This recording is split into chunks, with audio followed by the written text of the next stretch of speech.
June, hello. Hello, Joshy. How are you? I'm doing great this morning. How are you? Perfect. I'm so perfect.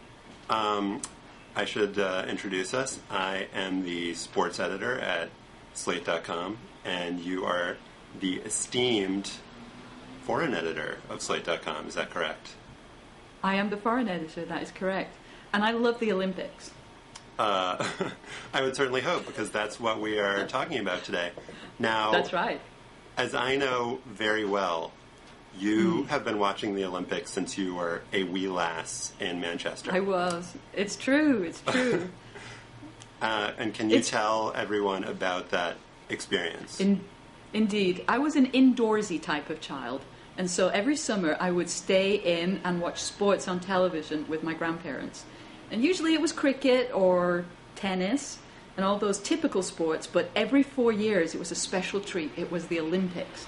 And it was all these crazy, wacky sports that you didn't get except during the Olympiad. And it was this, we were not a patriotic or nationalistic family, but you couldn't help but cheer for your people. And the other thing that was so exciting about the Olympics, as well as the wacky, quirky sports, was that there were a lot of women who were involved, and they weren't just in the background. In fact, it depended. You know, we didn't have a lot of winners. We would maybe win 3, maybe 5 gold medals. And so it was really special. And the fact that many of the medal winners were women was extra fun part of it. Okay. But it's different for Americans, isn't it? Yeah, it is a little different. I want to get back to what you said there for a second about how you're not very nationalistic. In fact, what people don't know here is that you actually hate Britain. So I just wanted to make that clear at the outset. This is clear. I have no love for my native land, and I'm a very patriotic American now that I'm a U.S. citizen, except when the Olympics are on. Okay, yeah, I just wanted to make it clear that there is a litmus test for being on this broadcast, and that you do pass it. Thank you. But you were saying that when the Olympics come on, you still sort of, you know, your heart swells for the motherland. It does. Well, swells. It kind of grows at one size, perhaps. But even though, as I said, no love. But as soon as I see like the Union Jack on somebody's uniform, I'm pulling for them and I'm yelling, "Come on, my son!" Which is what every English person says for any sporting event, whether it's animals or humans involved. And I don't know why. I cannot explain why this happens. But I think the Olympics is like Christmas. You kind of like it. I mean, it's fun. But what you're really experiencing is what happened when you were a child. So the fact that I have very pleasant childhood memories of the Olympics is really, I'm having a kind of nostalgia fest. And there's that stirring music that they always play. But Americans, I think that Americans are a little bit, they think that all that pomp and ceremony that is to say native-born Americans, because I am an American, but they don't like the pomp and ceremony. I think there's a feeling that it's slightly un-American. Well, I mean, I'm not going to lie to you, June, and say that I'm like really cool and I don't get caught up in the pomp and root for our sons and daughters, because I actually I root for the daughters as well. I want to make that clear. Of course. And when it's impossible not to get caught up in it. I'm not made of stone, so I'll root for whichever American NBC has decided to thrust in my face this year. But I feel like for Americans, it's just not. It's more of a sort of television event than it is a sporting event, and not so much of our national identity gets caught up in how we do at the Olympics. Maybe for like a day at the time, but like 2 weeks later, we have no recollection of who anyone was that we've just seen. We care a lot more about who wins the Super Bowl and, who wins the NBA Finals. And Yes, you're a confident people. So if you lose at basketball, you don't even consider the fact that if Greece beats you, that Greece is better at basketball than you. That isn't even under consideration. Oh, Greece is not better at basketball than the Americans are. Yes. That was a fluke. That was clearly a fluke. Yeah, that was a fluke. Whereas in Britain, if we don't win any medals, or if it's at the last Winter Olympics, we scraped by on one bronze, or that's my recollection anyway. You know, we feel a little bit dispirited as a people. Mm-hmm. So, you know, whereas you know that America is a great country, and you're not, as you say, you're not counting your gold medals to figure out just exactly how good you are. Right, and I actually get annoyed. We were talking the other day, it's the last time that baseball is in the Olympics, at least for the time being. I don't think Americans really care that baseball is or is not in the Olympics. But what I do care about is that Davey Johnson, who's the manager of this year's Olympics team, he was the manager of the 1986 New York Mets. One of my favorite teams of all time, and the favorite team of most right-thinking Americans, I would say. Right. He's saying that if he won the gold medal this time, he would exchange it for one of his World Series rings, which just makes me extremely angry. And I'm sure it makes you angry, too, as an American. As an American, it actually, I feel a swelling right now. It's actually happening as I'm sitting here. Because clearly he's got the right attitude. Does he have any British in him at all, or maybe some Tongan? Because, you know, we appreciate the value of a gold medal in a way that, you know, the native-born Americans tend not to. Josh, as you know, you mentioned NBC, and I don't care for the NBC coverage myself. And why is that, June? As an American, again, I love NBC. You love NBC. Well, I noticed that they do turn the Peacock into a Stars and Stripes, so obviously it's hard not to love them. I like NBC. You know, they got some good shows that I enjoy, but there's a trust factor that's involved here. You know, I noticed that a lot of the very keen sports fans that we have in the Slate office, they don't really care about the Olympics because they have a level of expertise about basketball, about baseball, certainly about football. When is football coming into the Olympics? That's what I'd like to know. Whereas, you know, they don't really have a lot of depth of trivia or knowledge about modern pentathlon or about fencing, and I think they feel a little bit lost. But the other part of that is that because none of us are experts in really any of the sports that are played in the Olympics, we rely upon the commentators to help us out and to kind of inform us, tell us what we need to know, but just what we need to know. Okay. But the NBC people tell us all kinds of stuff that no one needs to know, that even people's families don't need to know. And they don't tell us enough, very much at all, about the sports. And it annoys me. And there's only one chance at the Olympics, and I just can't take the chance. So when I can, I leave the country during the Olympics and watch them on another country's television. Okay, and where are you heading this year, June? This year, I'm heading to Montreal. So I want to watch Les Jeux Olympiques. And Montreal is not a part of the United States of America? It is not yet. Okay. Sorry. Did I just let out a secret plan? Sorry. No, just it gets a little confusing with Canada with me sometimes. Yeah. But yeah, I'll be watching the canoeing a lot. Yeah, I tend to agree with what you're saying about NBC. You know, it's definitely been said before that all of the profiles are extremely cliched, and they talk about people whose parents have died, whose children have died, right. Whose pets have died, their plants have also died sometimes. Yeah, exactly. And that gets a little old after a while. So since I have never known anything else, and this, maybe I'm nostalgic for that sort of treatment because, like you said, that's what I grew up with. Explain to me why our friends from the Great White North have done a better job with this. What did they do on? Is it CBC? It's CBC. Okay, what did they do that's so great? Well, it's, you know, what they do isn't that different. It's just that because Canadians are kind of losers, just in the way that Britons are losers and most countries that take part in the Olympic Games are losers, because there are maybe 2 or 3 countries that dominate. There's no shame in being an Olympics loser. There's no shame. If most of the world are losers, it's okay. And I think, you know, you try, you struggle. It's all about the Olympian struggle, but you know, only maybe 3 countries can dominate the top of the medal table.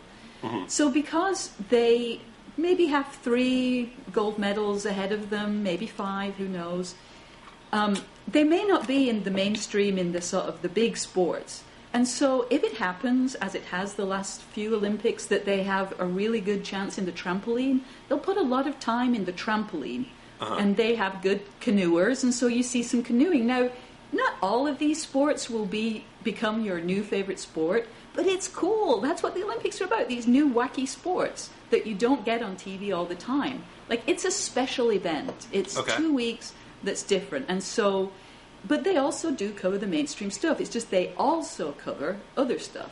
All right, and also you have me convinced halfway there, June. Now, it's cool. all well Do you want and to good. join me, Nick? I would love to, but I wasn't invited. Right. You have, you have different sports. That's all well and good. Yes. But what about the heartwarming profiles? Are we going to hear about a Canadian rower and everything that she's had to overcome, or do they do a better job The problem of that with the too? paddle? Sure, you still hear about their problem with the paddle paddle. problems. Yeah, you still hear that. It's not, they do not, I won't say that there are no tissues that you reach for when watching the Canadian Olympics, but you can trust them. Also, the commentators sound like they know what they're talking about. Maybe it's the Canadian accent. I find it very soothing. Okay. But, there's a trust issue. All sports is about trust. You have to trust that the referees aren't cheating. You have to trust that the athletes aren't doping. That's the challenge these days. But you also have to trust that when people talk and they tell you what's going on, they know what they're saying. You would know if a basketball commentator was talking nonsense, and That's you right. would immediately be able to cite their error. But we don't know whether that guy got the rules of trampolining right. So I don't trust them that NBC knows what they're talking about, but I do trust the CBC. Canadians are very trustworthy. I'm going to defend NBC for a second here. All right. From your attacks, this is outrageous. All right. This year they're going to air. I think I read 3,600 hours of coverage on Blogging Heads. I think they're airing about 4 minutes. So. That's a little bit different. But they didn't pay the $1 billion fee. But June, that's right. Yeah. They paid about $4 to the International Olympic Committee. You can watch whatever you want, June. I mean, this is the 21st century. If you want to watch biathlon, or if you want to watch that's a winter badminton, sport. Right? If you want to watch summer biathlon, is what I meant to say. Or you want to watch trampoline. You can, watch it on your iPhone, or watch it on Bravo, or the USA Network, or Univision. Yes, I concede this. And this year, I have missed the last 2 NBC Olympics because I just happened to find myself in Britain. But and I think that will make a big difference. There's not all this problem with the no live coverage.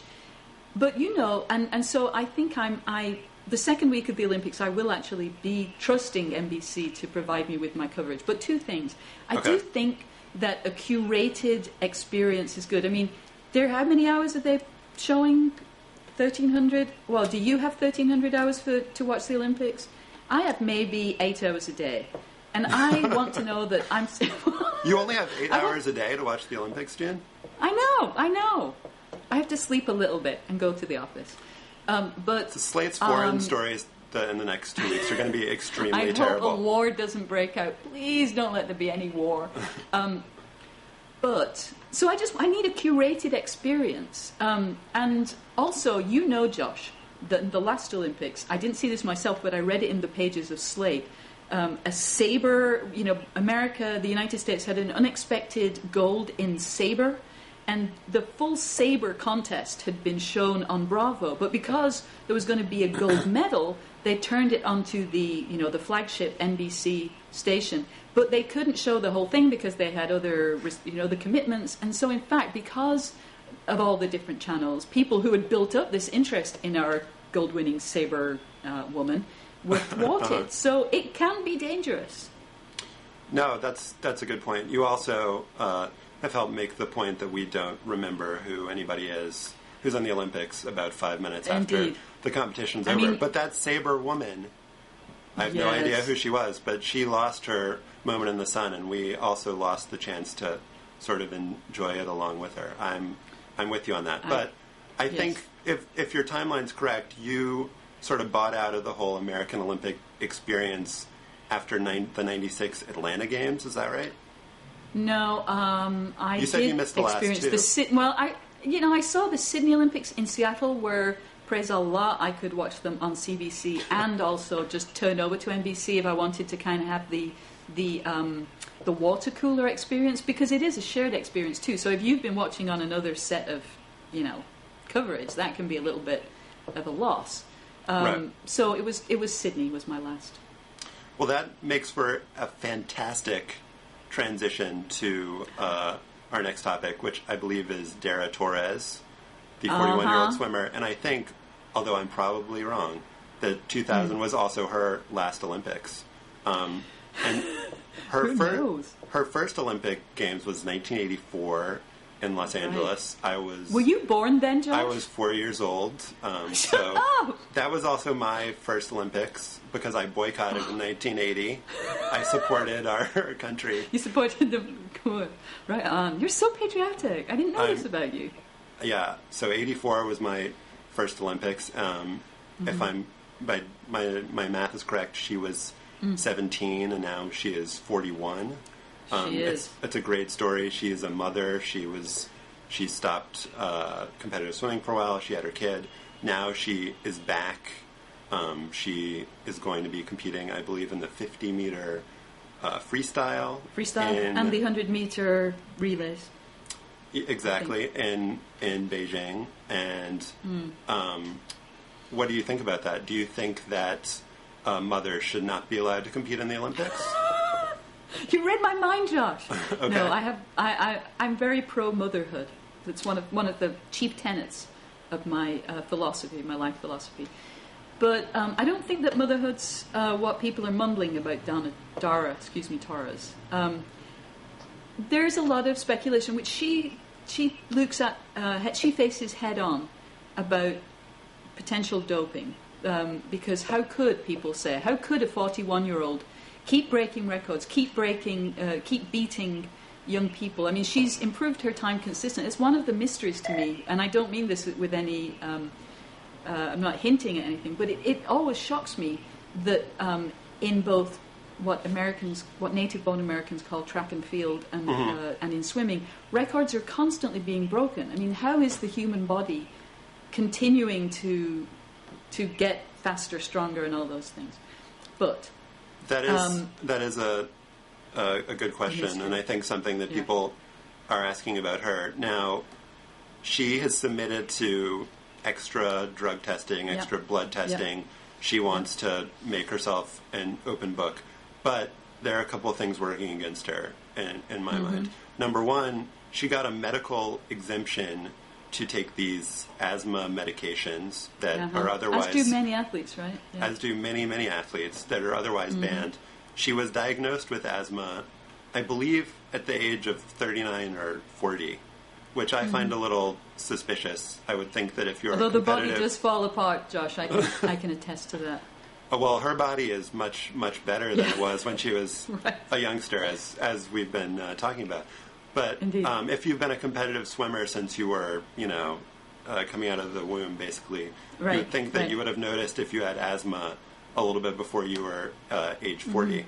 Also, she has dramatically improved, in fairness, like a lot of swimmers have done. She has dramatically improved her times, but also she's improved relative to younger swimmers. She's gotten better faster than the younger competition. She's much, much stronger of a swimmer than she was sort of her first go around the games.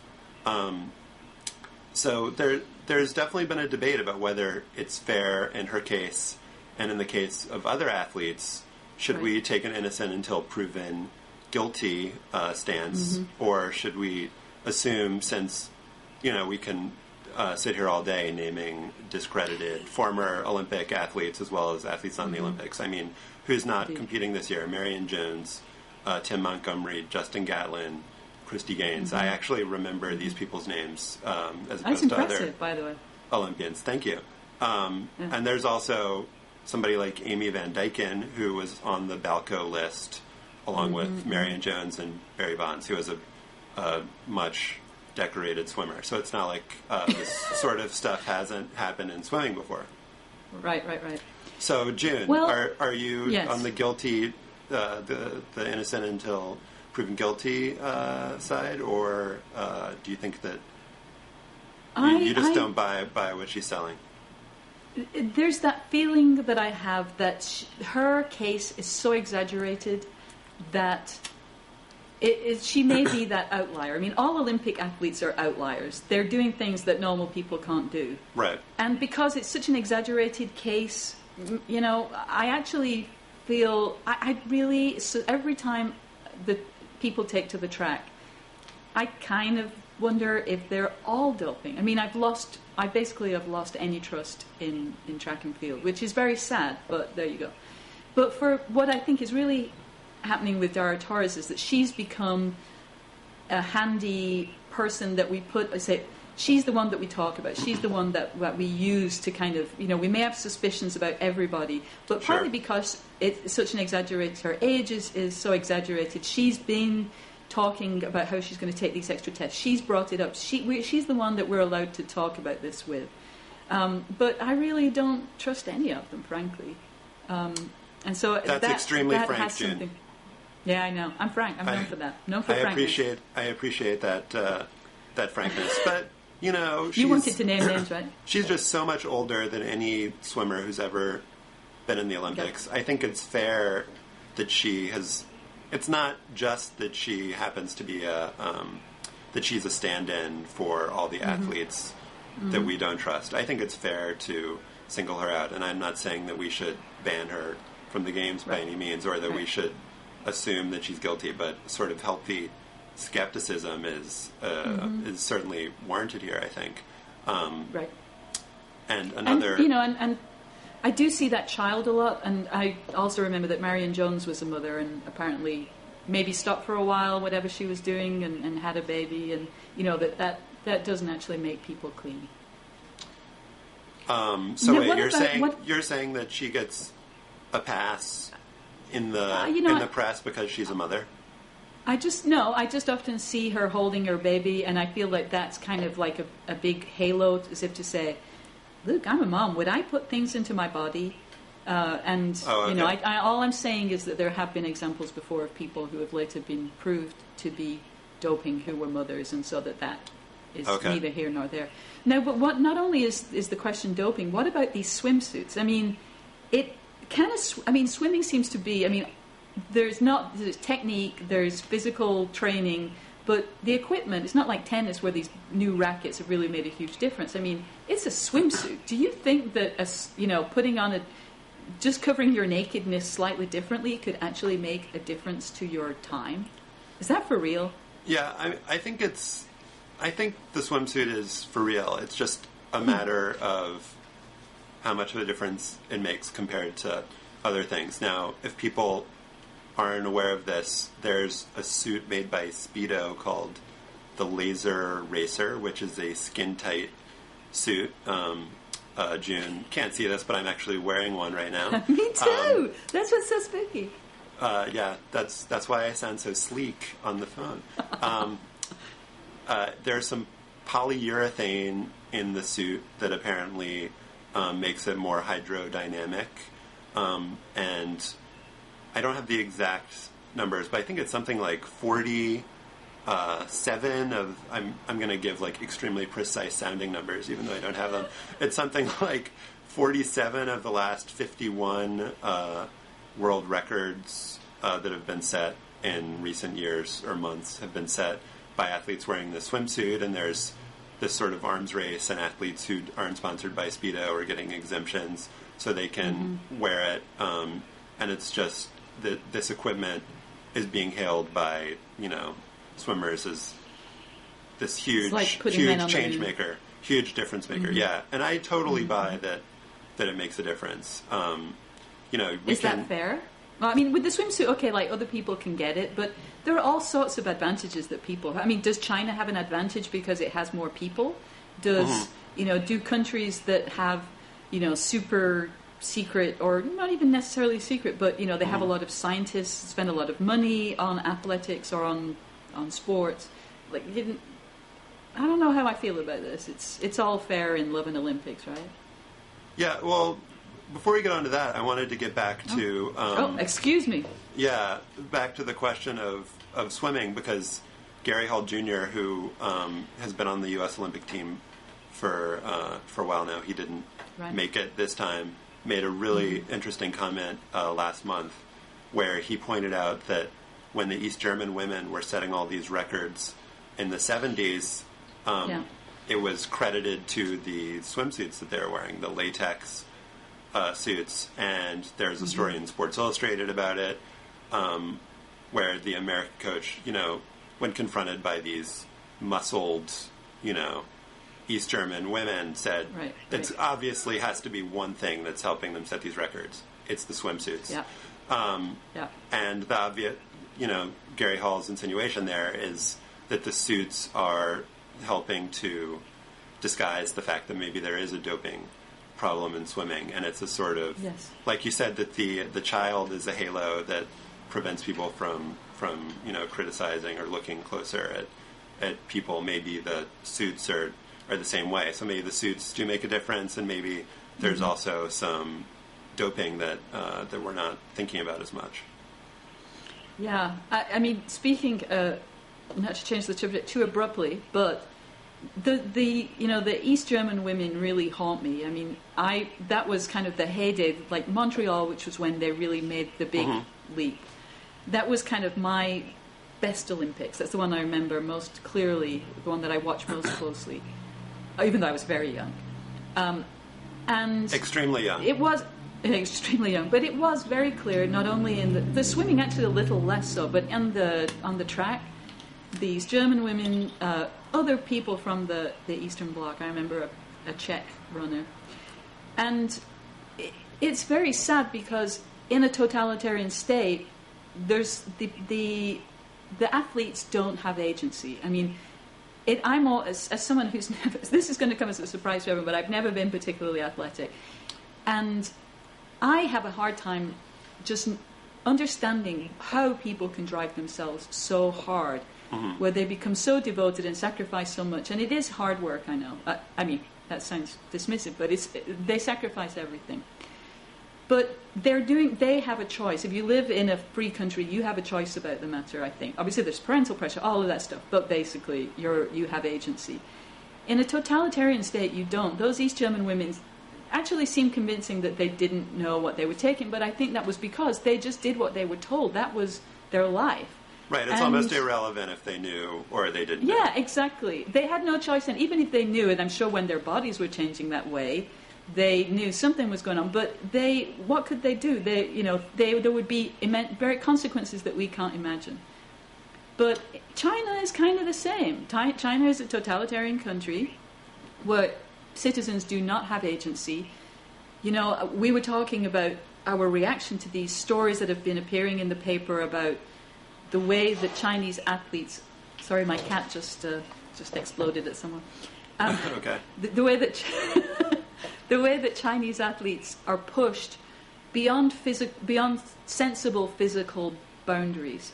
And I think a lot of athletes push themselves beyond sensible boundaries, but again, they do it themselves. When you're being pushed to dive so that perhaps, your retinas detach and you become blind, I wonder, that just feels like another thing. And, that's what we hear about. There may be other things happening, which concern me much more. They may be being given substances, and I don't know, and that's so I worry that I'm having this feeling. Is it racist for me to just worry about an entire nation? But I am very concerned. Yeah, I think that you've made a good distinction there. First, it's not really fair to say, there's this new swimsuit out there. Maybe that means that every swimmer who's setting a world record, we should investigate them for doping. And you're certainly right that in the U.S. there's a certain agency, although I imagine that the peer pressure, it's beyond peer pressure. Yeah. It's if you're in one of these sports, like we've been saying, where your chance to make money, your chance for a career, your chance for fame and a livelihood depends on you making the Olympics once every 4 years. It's beyond just pure pressure. It's sort of life and you've pressure. had no life since you were 10 or something. It's life pressure to make the Olympics, and if you're convinced that the 7 people to your left and your right are all taking it, there's obviously a huge incentive to do so. But no kidding. That, in a way, that sort of trivializes what you're talking about, where people are either forcibly injected with stuff, or it's the equivalent of that. And we have no hard evidence that that's happening in China. And I think to suggest that it is happening, you do risk, it feels a little squirrely or xenophobic to suggest that. But there were well, at one time there's a track coach in China, and a lot of his athletes were found to take EPO. There was actually a Time story that said that they were taking steroids, but it was corrected, and it said that they were found to have taken EPO. But on the other hand, this guy Trevor Graham, who coached so many famous American track athletes, was injecting them with steroids. Right. So I mean, are we taking some moral high ground that we shouldn't be taking here? Well, and I'm not sure. I'm not sure of how clean my soul is in this, but I do think that I distinguish between. I think things are different in totalitarian societies, because in the U.S. clearly some athletes, some coaches have been dirty, but and it's not just purely individual, but it's not the whole system. Whereas when the system is very tightly organized and very state driven, I think if one Chinese weightlifter is found to be doping, I therefore assume, not because of assumptions I make about Chinese people, but because I know that the system is very rigid and very formalized, and I don't think, I could actually be wrong about this, that although people have coaches, the coaches don't have agency either, that the instructions are coming from the top. Therefore, if one Chinese weightlifter is dirty, they're probably all dirty, because it's not like in other Western, or not necessarily Western, but in free countries where, athletes or coaches might be doing things. There, and not just there, but in other totalitarian regimes, I think that therefore everybody in a particular sports federation is probably doing it. Just because, how could you not? What could you do that you wouldn't? No, so I agree with that, certainly. And, it's a little obvious to point this out, but, the reason that China has this state-controlled system is that they want to win a lot of medals, and that's particularly important this time around with the games being in Beijing, and so this whole sort of state-controlled sports system is pointing to this one event, and there's just so much pressure on the coaches, on the athletes to win. And, we saw, say, in 2004 in America, when, like you said, we didn't win the basketball gold medal. It's I think just in particular because that's a sport that Americans care about, as opposed to track, where we just don't really care except for during the Olympics. There's a sense of just sort of a moral crisis in the country. What's wrong with American basketball? Why can't we win? Why don't we play the right way anymore? And there are lots of stories coming out, we need to have a training, have the team sequestered in a national academy so they learn to play together. I mean, there is this just sort of weird, on one hand, we don't want to have a system where we're sending our kids off from the age, we're plucking them for their ability and sending them off to academies from the age of 5. But then when we lose, especially in sports we care about, it's what is wrong with this country where we just don't know how to play basketball anymore? It's what has gone wrong? I am so... there's always one... There is often one athlete who represents all the pressure of the games, In 2000 in Sydney, it was Kathy Freeman, because Australia is sports mad. She was their great chance. She was, in a way, the person who was almost the shoo-in. And also, since she's Aboriginal, that also was another factor. There's a matter of reconciliation, a big movement that's going on in Australia. So there was so much pressure on her. And she won. And she won, she did it, and it was a fantastic race. It was, all of the great things about the Olympics. It was so emotional. It was, in that case, it was one of those times when the sob stories are absolutely earned. But right. This time, Liu Jiang, the 110 meters hurdler, he won the gold in Athens, and he is the face of the Olympics. 1.2 billion people, maybe they're not all watching, but there's so much pressure on this guy. There are probably some people in China who don't have television. We'll grant that. Well, yeah. But, there's so much pressure on that guy, and I don't know, again, they're superhuman, they're different from the rest of us, but how does anybody withstand that? I mean, I get panicked if I have to turn in a story or something. It's unimaginable to me what he must be going through right now.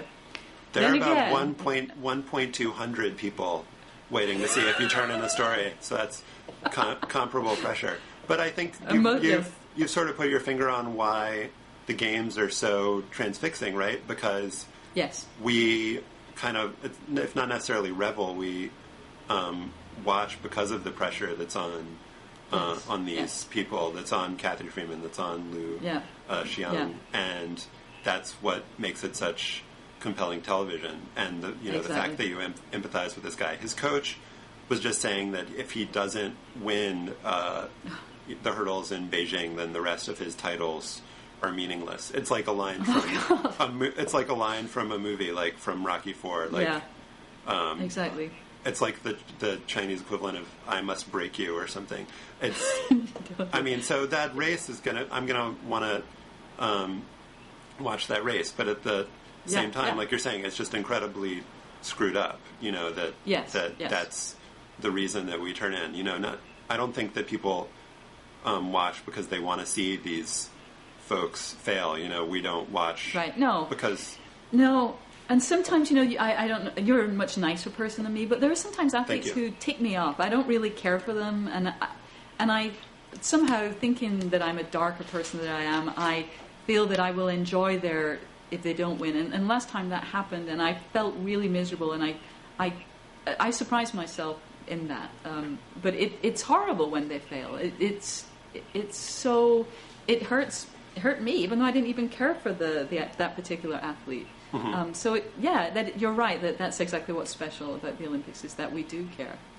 Well, and this sort of gets back to our last two topics, the whole face of the games business, as well as the question of doping and sort of moral rectitude, is something that is actually little known and little discussed is that Carl Lewis tested positive for a banned stimulant before the 1988 games. Now, that wasn't 84 when it was in America, but he was certainly the most. Maybe I'm overlooking someone, but I seem to remember that he was the most famous face in America at that time.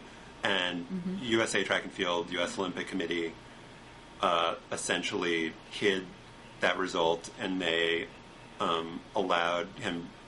His word was that he didn't know it was an innocent mistake, and they took him at his word. Now, that's not a legit excuse to say that you didn't know. They kick people out of the games for that all the time.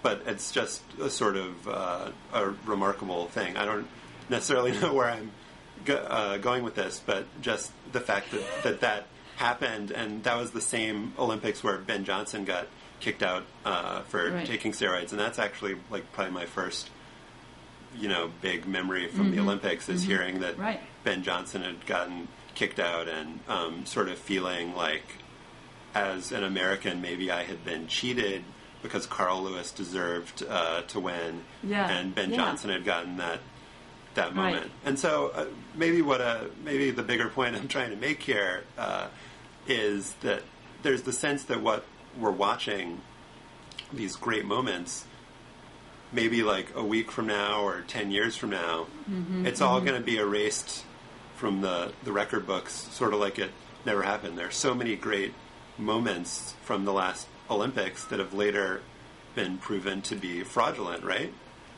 It's true, but I don't remember Carl Lewis as the winner in Seoul. I still remember Ben Johnson crossing the line. I mean, I think it's that rational divide. I mean, the rational part of us is kind of doing this little routine of, they're probably most of them doping, and I do feel bad for the ones who aren't because they're at this disadvantage.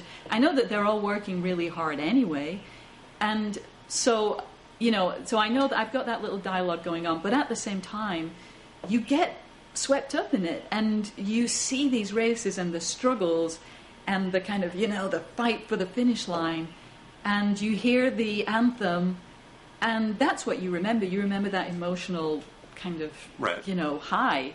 And then later, so many of those medals have now been taken away. There are new champions. I don't know who those champions are. I don't know who got the medals after many years later.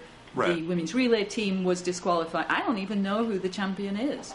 And probably it doesn't. I mean, it matters. It matters on a great global sense. It matters for the way we raise our children, all of those things. But I really enjoy that memory. I don't particularly enjoy thinking who took over the gold medal position. So right. I know it's tricky. All of sports involves a suspension of disbelief, right? And I think the Olympics probably takes it to another level with the sort of all of the disbelief you have to suspend. We haven't talked about the whole amateurism thing and the fact that everybody's on a level playing field in terms of training, equipment, and then there's this drugs thing too. We also haven't talked about whether we should even care that anybody is doping, but that's a whole sort of separate issue. Question. But with the last NFL season, there's a question of whether the Patriots were winning because they were cheating. With the NBA, there's a question of whether this referee was fixing the games. With baseball, there's a question of whether every single player in the game was cheating. So I don't know if the Olympics certainly aren't alone here, but maybe it's the fact that it's just every 4 years and this sort of one chance, and it's just such a limited time and a limited sample that the whole thing just feels like more sort of phony. Totally, and I mean that is another of the great things about the games. That it's short attention span theatre. It's 2 weeks. Everybody can give 2 weeks. Well, and everyone can give 3,600 hours for over 2 weeks every 4 years. Totally. And so you've got 2 weeks of memories. You've not got 3 years and 50 weeks of intervening facts. So it's especially true that all you remember is the games. You know what I'm going to remember, though, Josh? I think I've got a prediction for what I'm going to remember about 2008. And it's going to be the Canadian team's outfit. We were looking at it, and I encourage everyone to go online and find the Canadian team uniform, because it's as if someone ingested fluorescent paint, vomited it out, made some shapes in kind of a rough maple leaf, maybe some Chinese characters, and then turned it into really ugly clothing and walked around in it. I mean, I think it might induce epileptic seizures among people in the audience. I was thinking of how to describe this, and I'm glad you did it, because I was having a really hard time putting it into words. Yeah, there was definitely going to be there was definitely going to be vomit. The normal words that we use to describe clothing don't apply. Yeah, there was definitely going to be vomit in my description. I was maybe going to talk about the clothes being run over by some sort of truck. But they're apparently green. Yeah, it's really indescribable. And the Canadians, as everyone I'm sure knows, this Canadian company Roots was outfitting the American team for the last couple of Olympics with those really terrible berets. And now, this time, Canada has moved on to this other company. Seeming to, you would think, because they've acknowledged that these berets, which look like sort of deflated, some sort of deflated Canadian pastry with which I'm not familiar, you would think that they've acknowledged that their sartorial sense was a little off. But these clothes are, again, I'm at a loss for words. Rastafarian, there's some sort of element of that in there too. So that's definitely going to make the opening ceremony worth watching. There are a couple other countries we had our eye on as well in the opening ceremony. Mm-hmm. Yes. The Australians, generally pretty well turned out. They look like, I'm going to have to use the old-fashioned term because it really is earned. They look like air hostesses and air hosts. I thought you were going to say stewardesses, but you went even. Oh, stewardesses! Even No, older. I forgot that. I forgot that in Spanish, azafatas, which I think is one of the most beautiful words in the world. But yeah, they look like stewardesses and stewards. But the Americans kind of look like cricketers, which is a little bit topsy-turvy. That is a little bit strange. Just looking at pictures of all of these outfits, there really isn't a tie that binds them together beyond sort of extreme ugliness. But exactly. the American one, ugliness. for all we've been making fun of our Canadian friends, the American outfits are maybe even a little less explicable. They're Ralph Lauren, and they really look like our sons and daughters are heading off to the polo ground, or perhaps going to play a test match of some variety. It's incredibly strange, and it's this weird sort of country club kind of look that I'm not sure I understand. And sadly dowdy. Let me ask you, what event will you be most looking forward to seeing people in these dowdy outfits wearing? Well, hopefully these are just the opening ceremony outfits, and we're not going to see Jeremy Warner running around the track wearing like a white pullover and penny loafers or something. That would be so awesome. Although I think maybe cool. they should make the athletes wear the opening ceremony uniforms. Viewership would definitely increase. Well, Roger Federer does, right? What was that? Roger Federer, he always when he goes out on the court, he always looks like he's wearing the opening ceremony outfit from the last. He does, Olympics. yeah. He wears that cream blazer that's absolutely beautiful. Well, weird. Now that you mention it, even though I think we agree that sports like tennis, basketball, baseball just shouldn't be in the Olympics because we should leave it to the folks who only get attention every 4 years. It would be kind of cool to see a Federer-Nadal tennis final. I mean, I can't get enough of those two, so that would be neat. You know what I would like to see? I wouldn't mind if it was Federer and Nadal, but why tennis? I would like to see them in weightlifting. I'd like to see how much Federer can snatch, and then I'd like to see how much Nadal can clean and jerk. Well, Nadal would obviously win in that because his arms are huge. Maybe if we made them compete in 3-day eventing, everyone's favorite equestrian sport, or BMX, which is another which is a new sport. Is that what you're most looking forward to, June? No, I'm most looking forward to weightlifting. I'm very fond of snatch, so I'm looking forward to weightlifting. But fencing, I like fencing. You like fencing? Sort of looking up at the TV, I'm imagining you sort of propped up on someone's knee, watching the games as a child. You were looking forward to the weightlifting and fencing, is what you're saying. That's exactly right.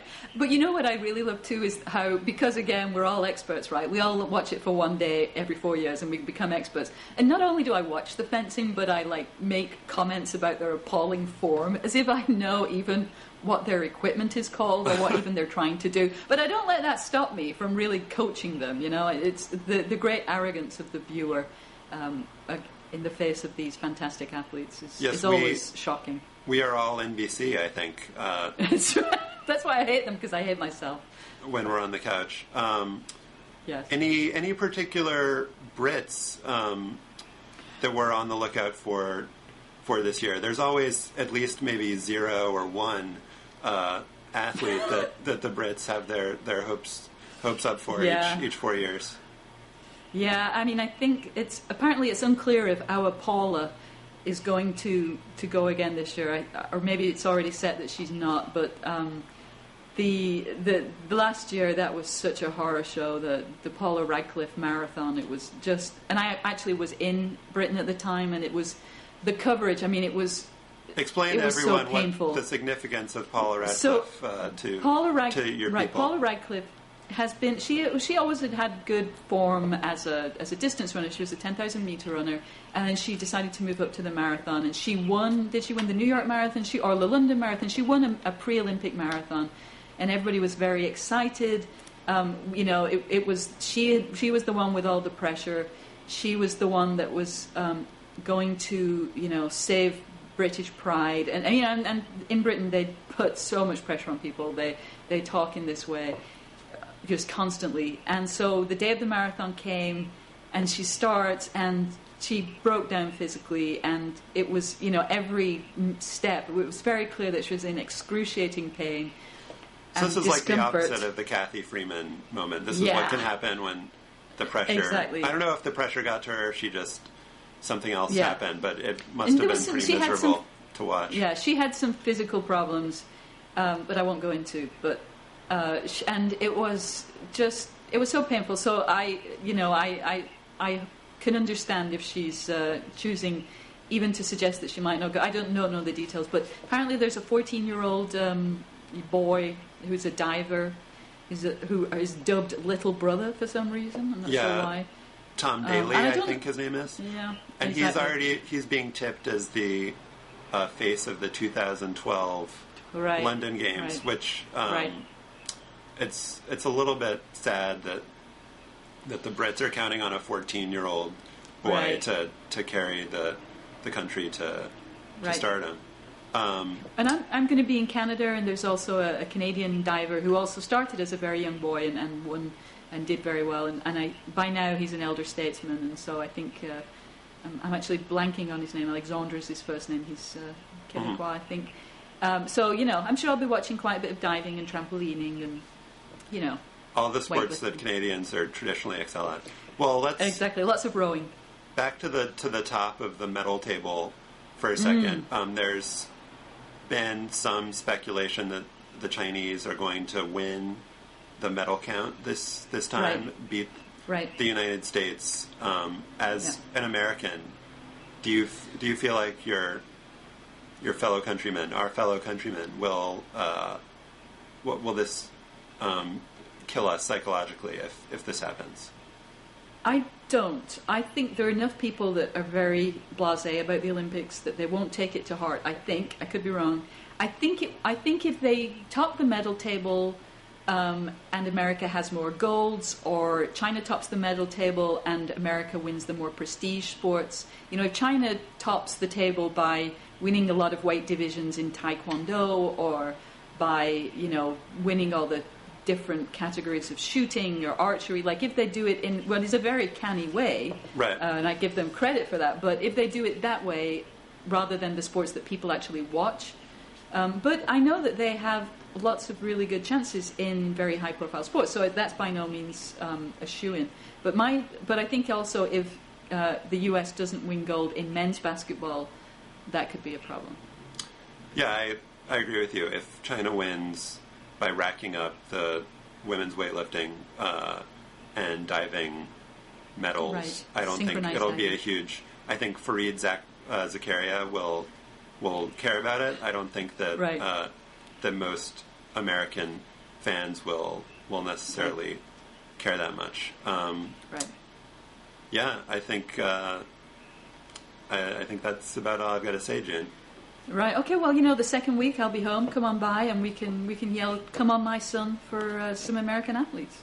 For Michael Phelps, who we didn't mention, and is probably going to be the biggest guy in the Olympics. So that tells you how comprehensive our discussion was.